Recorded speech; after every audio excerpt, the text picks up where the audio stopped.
this space, and as I mentioned, have received some recognition for it.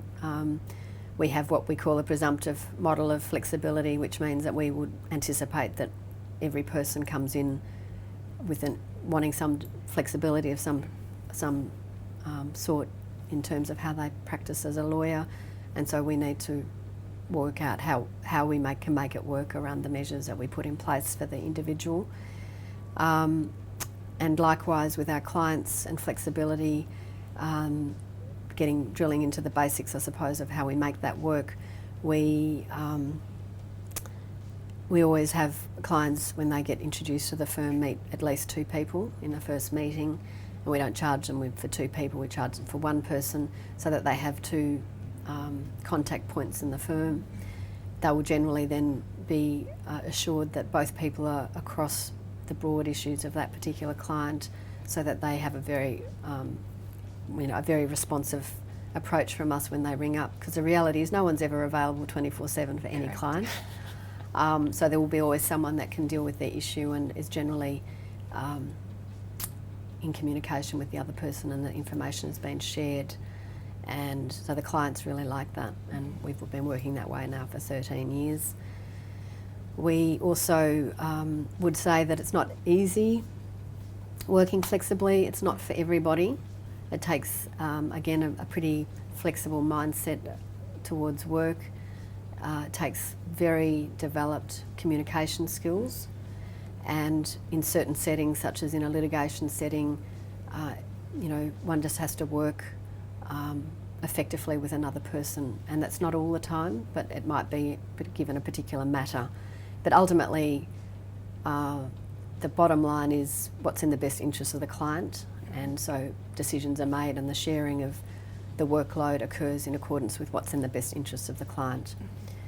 In terms of working in a smaller setting such as ours, there are also, and probably in larger organisations as well, some of the downsides are things like having an empty office for someone who's not there for the full week, and that's, I suspect, why we're moving more to open plan to facilitate flexibility, or having subscriptions for people where they're only working 3 days a week, and so in a smaller organisation that is a greater burden on the business for doing that.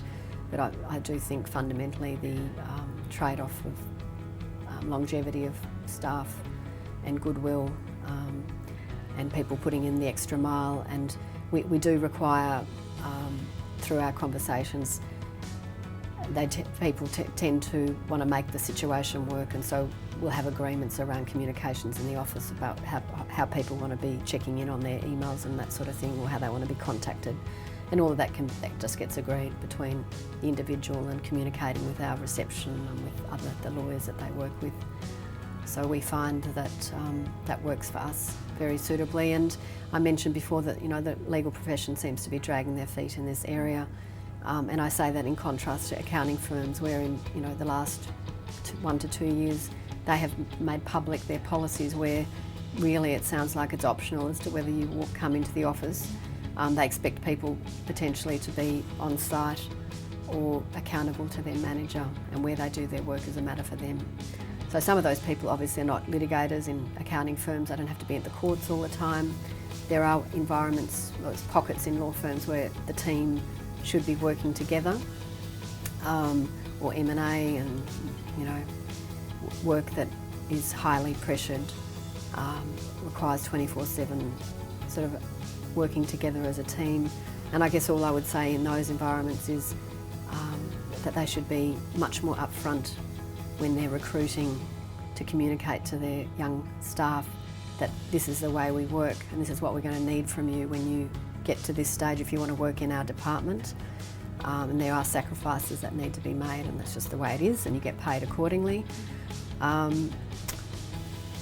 think that's really important. And then I think there's also slowly perhaps a recognition that there's different ways that you can engineer work and project manage work in a way that enables people to be working more effectively in teams, which doesn't involve people burning out.